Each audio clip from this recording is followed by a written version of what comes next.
Aujourd'hui, on va faire un de mes projets préférés dans Scratch, c'est de prendre des dessins et de les animer grâce à Scratch.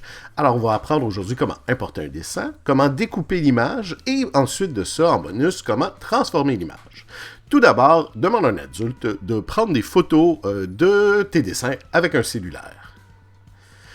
Ensuite, demande à l'adulte de télécharger les images en utilisant l'outil qu'on va voir ici, l'outil Upload Sprite ou l'outil Télécharger un lutin.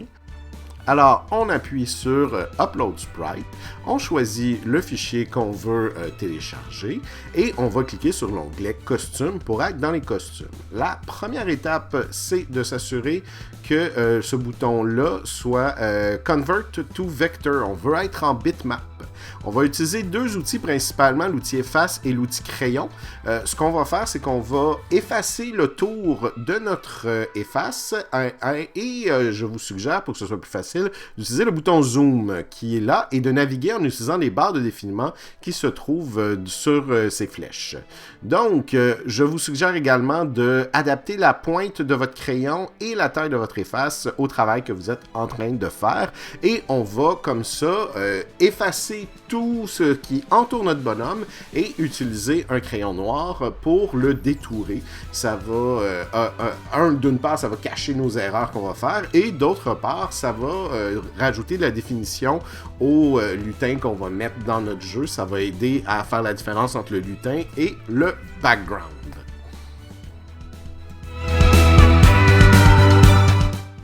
Une fois qu'on a terminé de découper, on va enlever tout le blanc qui est superflu en utilisant l'outil sélection et en appuyant sur Delete sur le clavier, en n'hésitant pas à faire Undo si jamais on fait des erreurs.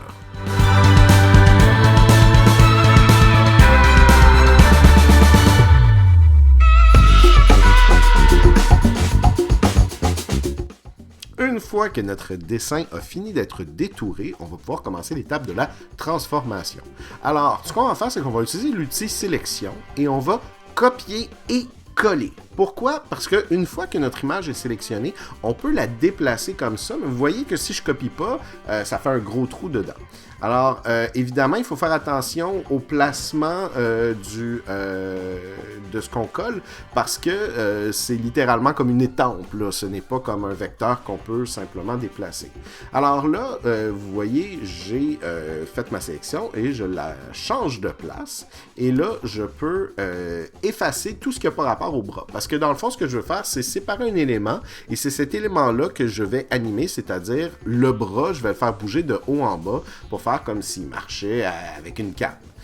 Je vais également, dans cet exemple-là, faire une transformation de la tête et de la bouche, mais ça va être un peu plus tard.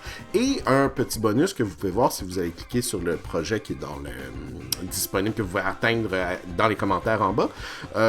Donc, un petit bonus, c'est que dans une des images, je vais changer la hauteur du bonhomme, ce qui va lui donner comme un petit saut là, quand il va marcher, quand on va faire le programme. Mais donc, j'efface carrément le bras et j'utilise un bras que je vais copier-coller. Ce lutin-là que vous voyez dans la barre à gauche là, donc ce lutin-là, ce costume-là, pardon, je vais le copier et le coller. Je vais m'en servir comme élément de référence, mais après, dans le fond, j'ai comme un bras qui est séparé du corps et c'est lui que je vais copier de façon multiple en bougeant le bras à chaque fois.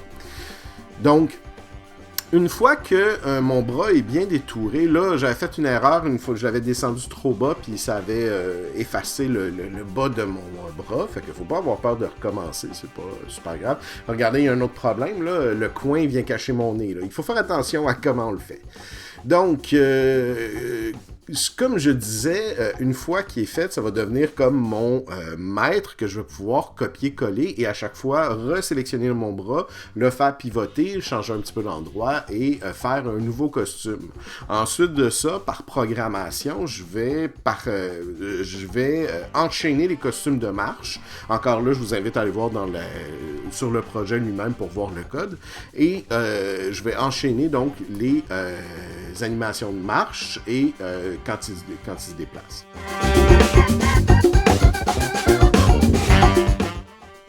Ensuite de ça, pour la tête, sur une seule des frames d'animation, je vais répéter les mêmes étapes. Donc, je sépare la tête et je l'agrandis et je la tourne. Et ensuite de ça, je vais sélectionner la bouche et la bouche elle-même va être copiée, collée et agrandie pour lui donner comme un peu l'idée, pour lui donner un peu l'impression qu'il est en train de gueuler très très fort. Donc, je me casse pas la tête, c'est pas, vous voyez que ça dépasse, mais comme c'est sur un seul frame, on s'en rendra pas vraiment compte une fois que ça va être fini.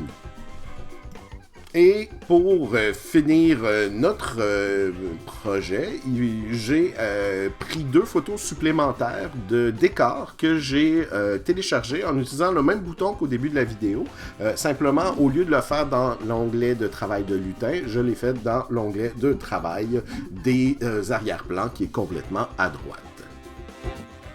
Alors, j'espère que ça vous a inspiré, que ça va inspirer de nombreuses créations Scratch. Je vous inviterai donc à partager avec moi si vous l'utilisez. Je serais très curieux de voir ce que vous allez faire avec ça. Ça fait un roleplay ou ça peut faire un jeu d'arcade. Alors, lâchez-vous lousse et c'est Philippe Lourde qui vous dit à bientôt!